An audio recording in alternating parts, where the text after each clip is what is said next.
Bonjour à tous, j'espère que vous allez bien, bienvenue sur l'étoffe d'un chef. Aujourd'hui je vais répondre aux questions que vous m'avez posées.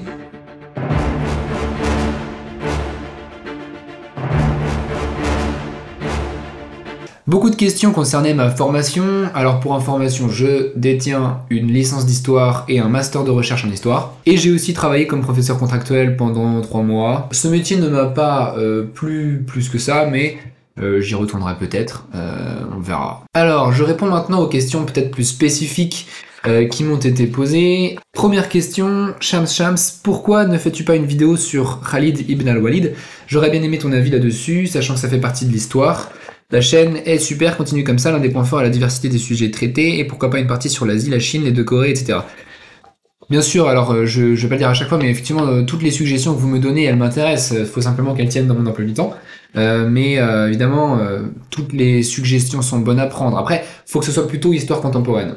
Khalid ibn al-Walid, pour ceux qui savent pas, donc c'est celui qui a, on dit souvent le sabre d'Allah, il me semble, puisque c'est lui qui a conduit les armées islamiques arabes pendant les 20 premières années, après l'Hégire, si je ne me trompe pas. Pourquoi pas une vidéo sur lui? En fait, ce serait une vidéo sur l'expansion islamique, quoi. Pourquoi elle a été aussi rapide? Est-ce que c'est parce qu'il y a eu un génie militaire de la part de cet homme? Peut-être. Est-ce que il y a aussi un génie politique? Probablement un peu des deux. Pourquoi pas, oui, une vidéo ça peut être bien, mais ce serait vraiment plutôt sur les origines de l'islam. Alors François Musique me demande, des épisodes sur Mussolini et Franco sont-ils le début d'une série de vidéos sur les chefs d'État protagonistes de la Seconde Guerre mondiale? Je pense particulièrement à Pétain, sujet ultra sensible en France, Churchill, Hitler, Staline, De Gaulle. Il y a un intervenant qui a dit aussi Lénine, Mao. Bon, alors oui, dans l'idée, j'aimerais beaucoup parler d'eux, et du même coup essayer de comprendre la nature de la Seconde Guerre mondiale, en explorant chacun de ses protagonistes. On sait que la Première Guerre mondiale, c'était plutôt une guerre entre nationalismes. Est-ce que la Seconde Guerre mondiale, ce serait pas, à l'inverse, une guerre entre idéologies? Est-ce que les protagonistes le conçoivent ainsi? Pour Staline et pour Hitler, probablement que oui. Pour Churchill, oui, d'une certaine façon. Pour De Gaulle, pour Pétain, je dirais plutôt que c'est une guerre nationale encore. Donc il y a plein d'aspects, c'est une question, et bien sûr que l'idée à la fin, c'est d'avoir une idée un peu complète de cette Seconde Guerre mondiale, qui est un objet d'étude fascinant. Oxane me demande, bonjour, j'aurais voulu savoir si tu comptes faire un étoffe d'un chef sur Hugo Chavez ou Thomas Sankara ou peut-être Atatürk. Merci, continue, tes vidéos sont géniales. Oui, de toute façon il y a Reza Shah qui va sortir ou qui vient de sortir. Ça dépend de la décision du mois du futur. Reza Shah, ça ressemble un peu à Atatürk. On entre un peu dans un profil similaire à Atatürk. Sinon, Thomas Sankara, Hugo Chavez, ben oui, j'espère que ça va venir. Je l'espère. J'espère être encore vivant pour le faire.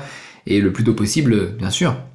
Zoro, bonjour à toi, j'adore ton travail. Ma question est la suivante. Que penses-tu du sultanat d'Oman et son fonctionnement et de son histoire de façon brève, tellement il est décadent des autres pays du Golfe et tellement il est différent?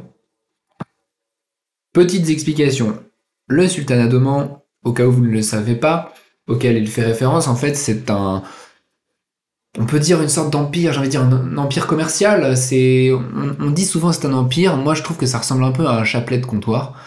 Mais je connais mal ce sultanat, à vrai dire, qui s'est étendu de Zanzibar jusqu'à le Baloutchistan. Donc c'est vraiment sans doute un sultanat très puissant au 19e siècle. Pourquoi il a décliné? Bon, je pense que c'est lié aux Britanniques, à la colonisation britannique. Effectivement, plus personne ne parle de l'Oman aujourd'hui, donc c'est assez curieux de voir un déclin aussi radical. Faut savoir que dans les années 60, l'Oman c'est 500 000 personnes, donc démographiquement c'est un pays qui passe complètement inaperçu. Il mériterait qu'on parle de son histoire qui est assez complexe, de sa religion qui est originale. J'espère vraiment qu'on pourra en parler. Alex Kiro, à quand une vidéo sur la période post-coloniale avec un focus sur l'Afrique centrale? Ce serait bien d'avoir des vidéos sur des dirigeants de cette région très peu connus. Bien sûr que c'est très intéressant, bien sûr qu'on n'en parle pas beaucoup et qu'au final on les confond un peu tous, hein, ces dictateurs africains. Donc oui, j'aimerais bien aborder le sujet et ce sera aussi le moyen de parler un peu de la colonisation, y compris française. Donc À voir. Wolfius, quelles ont été les raisons et motivations qui t'ont poussé à te lancer dans cette aventure sur YouTube? Vianney qui me demande comment ça t'est venu l'idée de cette chaîne. Et KEA 988, quels sont les chefs ou dirigeants qui te fascinent le plus et pourquoi? Est-ce eux qui t'ont amené à te passionner pour ce sujet jusqu'à l'idée d'ouvrir ta chaîne ou c'est autre chose? Les dirigeants du XXe siècle ne me fascinent pas. Ils m'intéressent. Pour me fasciner, là, je pense qu'il faudrait quelque chose de fondamentalement nouveau. L'émergence de l'État, ça me fascine. En fait, les personnages vraiment dans l'histoire qui me fascinent, ce sont les Capétiens. Les dictateurs et grands chefs d'État du XXe m'intéressent et ils ont participé à des événements qui me fascinent. Ce qui m'a incité à ouvrir la chaîne, c'est que je n'aimais pas trop le ton employé par les diverses chaînes d'histoire que j'ai survolées, et notamment pour parler des dictateurs, voilà, cette façon d'ironiser en permanence sur la dictature ou sur la monarchie m'est vite paru insupportable. On les psychiatrise, on les brocarde, on moque leur mégalomanie et en même temps on se croit dispensé de se demander pourquoi ces gens ont été suivis. Et je trouve que c'est grave. Parce que, à force de tenir un discours aussi réducteur, on devient capable de foutre un pays en l'air rien que pour lui donner une leçon de démocratie. C'est ce qui s'est passé avec la Libye par exemple. Et ça, on s'en excusera jamais. Moi, je pense qu'il est possible de comprendre la politique autrement et j'ai voulu trouver des clés de lecture un petit peu plus subtiles. César Abilpu me demande pourquoi pas faire une vidéo sur Koseila ou la Karina. Je dis pas non, mais déjà au XXe siècle, il y a quand même beaucoup à faire. Gilles Freeman, quel sujet as-tu peur d'aborder parce que trop controversé? J'en ai pas, parce que j'ai envie de dire les controverses ne me déplaisent pas. Quel sujet aimerais-tu aborder mais que tu ne penses pas maîtriser assez? Je dirais la colonisation, parce que c'est un sujet archi complexe.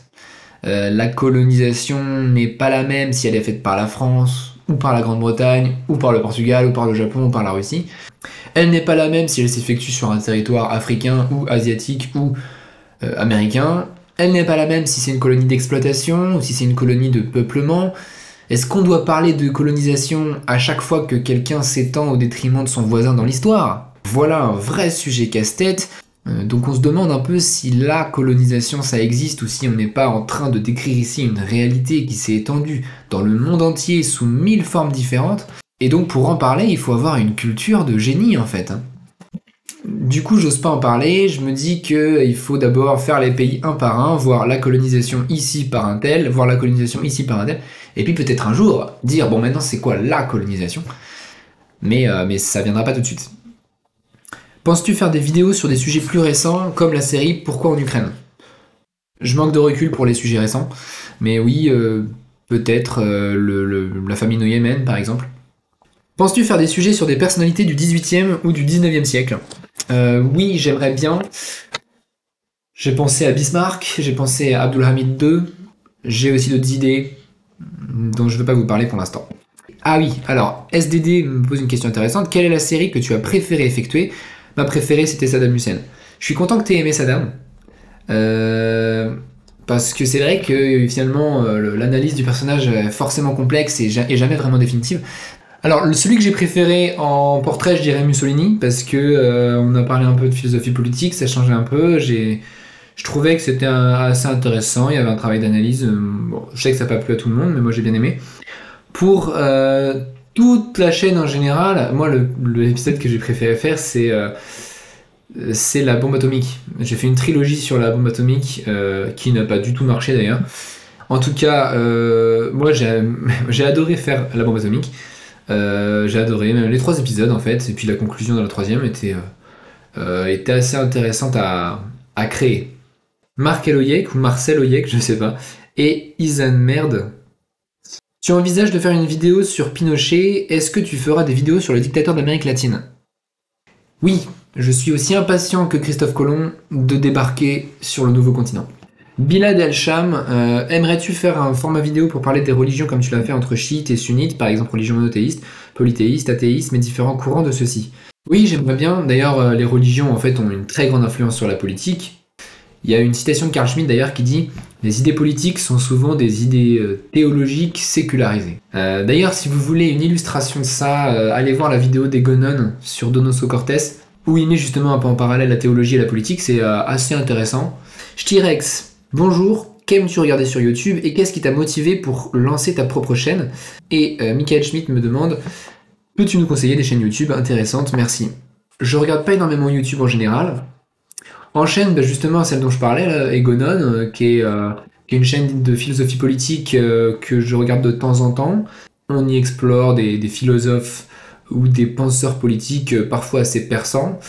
Ça veut pas dire que je dis amen à tout ce qu'il dit, mais par contre, il a un côté intellectuel d'entre-deux-guerres que j'aime bien. Après, en économie, je regarde Eureka. Je me suis un peu inspiré de lui pour le format de la chaîne. Voilà, mais quand je vous dis, je regarde pas beaucoup YouTube. Nasro Arbaoui, un book en 2023, c'est chaud. C'est vrai. Mais c'est toujours mieux qu'une chèvre. Michael Schmitz, bonjour, je me permets de faire un petit commentaire sur ta vision de voir le Coran. Si je devais littéralement comprendre ton interprétation, alors le Coran est un attribut d'Allah puisqu'il est sa parole et donc a fortiori la représentation ou la forme de Dieu descendu sur terre, tout comme Jésus, paix sur lui, est la chair ou l'incarnation de Dieu sur terre. Tu dis, il ne faut jamais comparer le Coran et la Bible, il faut comparer le Coran et Jésus. Faire cette comparaison ne peut être validée par les musulmans. Après, si je puis dire, je suis français, donc quand je dis Jésus et que je précise pas, il va de soi que je fais référence au Jésus des chrétiens. J'adopte le code de référence global de la France, on est d'accord. Donc évidemment ici l'intérêt c'était de comparer l'islam et le christianisme, pas de comparer le Coran et Issa chez les musulmans, là il n'y a plus aucun intérêt. Et sinon, petite question, quel est ton cursus et as-tu une profession en dehors de YouTube? Oui, je fais un petit boulot à côté, je fais le ménage. Thomas Sankara, la France-Afrique, le franc CFA, merci encore. Thomas Sankara a été beaucoup cité, hein, c'est parce que je dois avoir un certain nombre d'abonnés, je pense d'Afrique subsaharienne francophone. C'est vrai que souvent il parle de cette personne dont on parle jamais en France, pour ainsi dire. Donc bien sûr, ça serait un sujet intéressant. Yacine Bater me demande, vu tous les personnages que tu évoques dans tes séries de vidéos, es-tu d'accord que les histoires des dictateurs sont beaucoup plus attrayantes et intéressantes que celles des hommes d'État issus de processus démocratiques? Après, faut prendre l'histoire comme elle est. Moi, ce que je pense, c'est que les grands problèmes de la politique sont souvent des problèmes qui s'étalent sur 10 ans, sur 20 ans, sur 50 ans, voire sur 100 ans.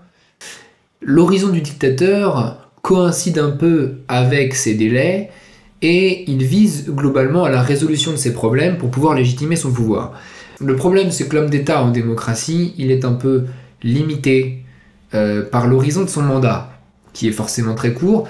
Il est préoccupé par sa réélection. Si ces questions de long terme sont trop complexes à résoudre, trop sensibles, si elles s'impliquent des questions d'identité, des questions de religion qui sont forcément difficiles à gérer, la tentation est grande pour lui de les mettre sous une cloche. Et même il va parfois construire tout un discours pour justifier leur mise sous cloche. C'est pour ça que le nombre de questions traitées par les démocrates est parfois plus réduit que le nombre de questions traitées par des gens qui ont toute leur vie devant eux pour créer une véritable œuvre politique, on va dire.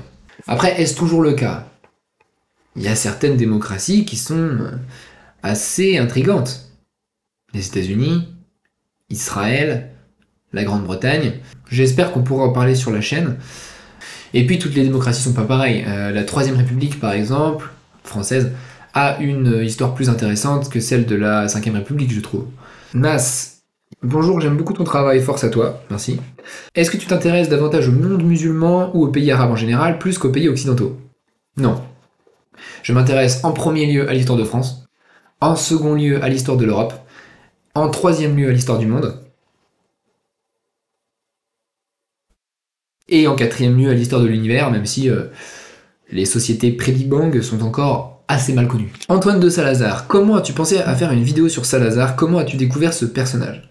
Mon premier contact avec Salazar, ça devait être une phrase insupportable du style les dictatures d'Europe de l'Ouest, deux points, Hitler, virgule, Mussolini, virgule, Salazar, trois petits points, vous voyez ce genre de formules particulièrement exaspérantes. Cette façon de perdre Salazar dans un chapelet de noms qui sentent le soufre, cette façon de le mettre juste à côté de Hitler par Mussolini interposé, tout ça a fait que je me demandais tout simplement si Salazar méritait ce traitement cavalier. Et par la suite, j'ai eu une impression assez favorable. En fait, j'ai eu l'impression que Salazar a été l'un des politiques les plus doués de son temps, d'une certaine façon. Mais je vous renvoie à ma conclusion pour essayer d'avoir un peu un regard un peu plus nuancé. Mais j'aime bien ton patronyme, même si je pense que c'est pas ton vrai patronyme. Dumbouz13, bonjour et merci pour la rectification sur la vidéo précédente. J'ai une critique à faire et c'est sur l'appellation que tu donnes au prophète qui se nomme Muhammad, paix et bénédiction de Dieu sur lui, et non Mahomet. Pour tout dire, ça fait mal aux oreilles. Alors, la fameuse question, je contextualise pour ceux qui ne liraient pas les commentaires, il y a effectivement une rumeur qui court chez les musulmans disant que Mahomet ça veut dire l'indigne de louange en arabe, alors que Mohammed ça veut dire le digne de louange, et que ce serait à dessein que les Français auraient changé le nom. Cette rumeur, à ma connaissance, est indestructible. La susceptibilité des gens sur ce sujet pourrait faire un proverbe. Et je le dis pas du tout pour être méchant, c'est juste un fait. J'ai reçu des centaines de commentaires. Alors d'abord, il faut dire que cette histoire est fausse. C'est une déformation vocalique, comme il y en a des centaines dans la langue française et dans toutes les langues du monde. Timur Lang est devenu Tamerlan, Saladin est devenu Saladin. Ces déformations font partie de la richesse de la langue française. Il faut les conserver. C'est ça qui la rend si mélodieuse et si magnifique. Je me souviens d'une fois où devant mes élèves, pendant ma courte expérience dans l'enseignement, j'avais dit à mes élèves la langue française, c'est parce qu'on l'aime, qu'on la respecte. Je devais avoir des étoiles dans les yeux. Mes pauvres élèves m'avaient répondu par un blanc général et très gênant. Pourquoi la langue française a fait ces déformations? Et c'est parce que nos ancêtres, à l'époque médiévale, ont voulu s'approprier ces personnages. Tamerlan, Saladin et Mahomet aussi, pour pouvoir parler d'eux. Soit parce que nous avons combattu ces personnages, c'est le cas de Saladin, soit parce que nous ressentons leur influence, c'est le cas de Mahomet. De plus, cette chaîne est française. Elle est donc héritière des traditions orales et écrites françaises.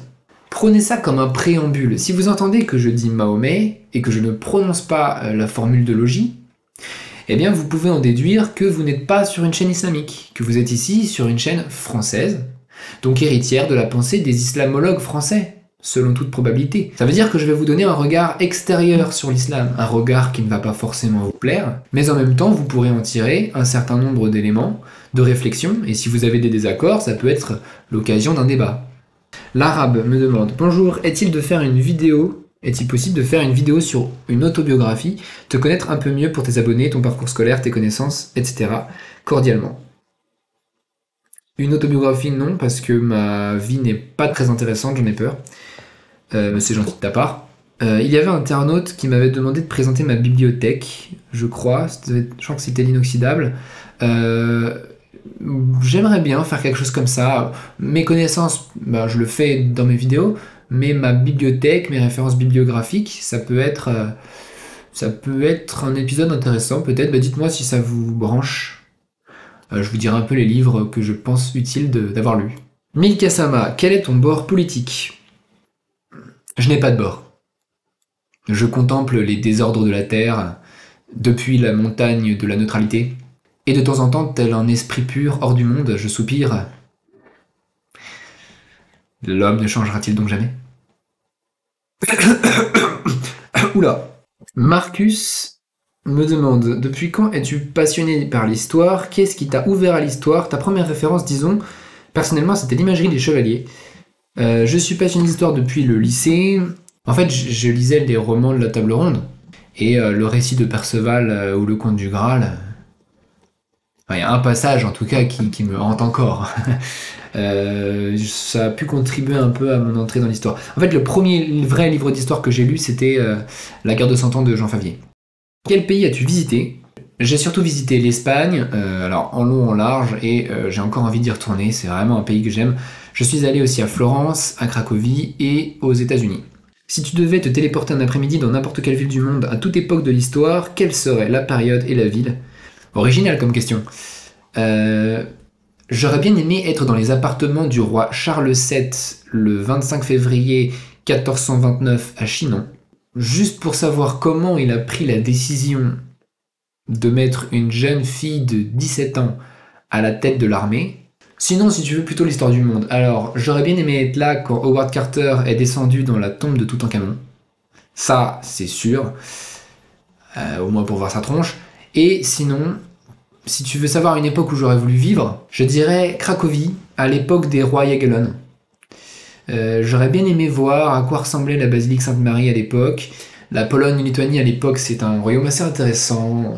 Il y a les négociations pour la conversion de la Lituanie, il y a la menace des Teutoniques, l'orgueil de la noblesse, c'est l'époque de l'université Jagellonne, l'entrée de la Pologne dans les grands débats politiques européens, le sacre d'Edwige et de Ladislas. C'est aussi à l'époque des Jagellonne que Nicolas Copernic s'est rendu célèbre.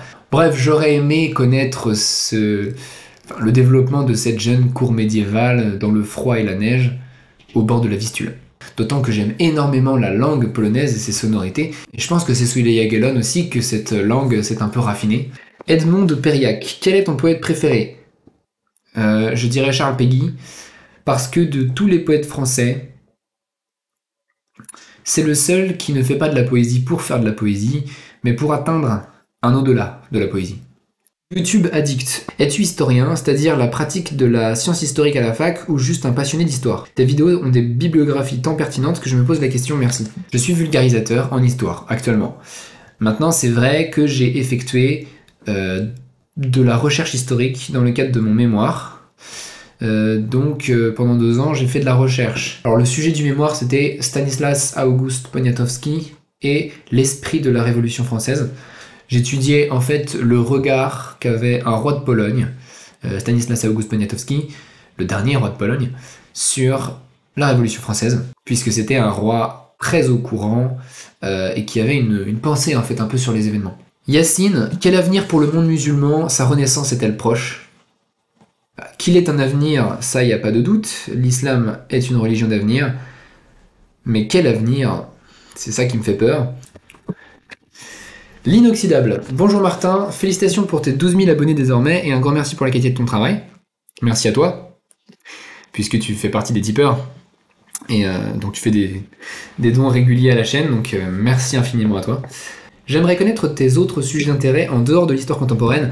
Y a-t-il d'autres périodes historiques que tu affectionnes ou d'autres domaines que l'histoire ? J'ai cru comprendre à travers ta vidéo sur l'arme atomique que tu avais un intérêt pour la science et pas seulement dans son application technologique, mais dans ses fondamentaux. J'aime énormément la science physique. Vraiment, c'est une science fascinante, mais c'est aussi une science dont l'histoire est fascinante. J'aimerais énormément retracer l'histoire de la physique. Pas à pas, comment un homme a trouvé cela, puis un autre s'en est inspiré pour aller plus loin, et ainsi de suite. C'est l'histoire de... C'est une véritable aventure humaine. Et en plus de ça, cette quête de vérité n'est pas terminée.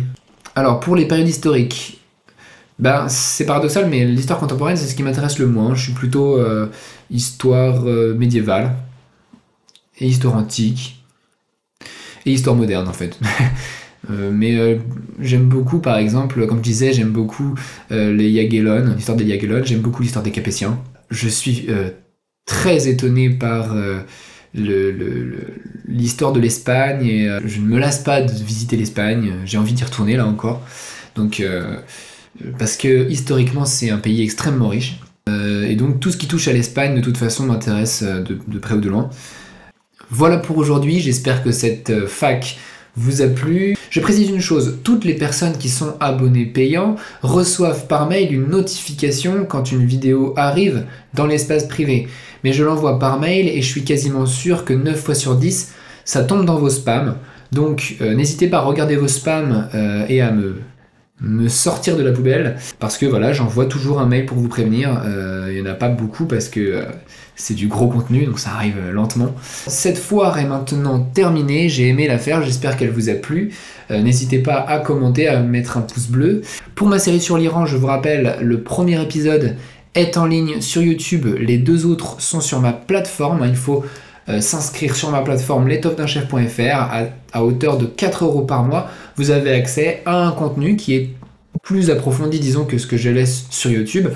il y a les vidéos sur Franco, maintenant les vidéos sur l'Iran, et régulièrement, je déposerai du contenu privé sur ce site internet. En tout cas, merci à tous et à très bientôt sur la chaîne.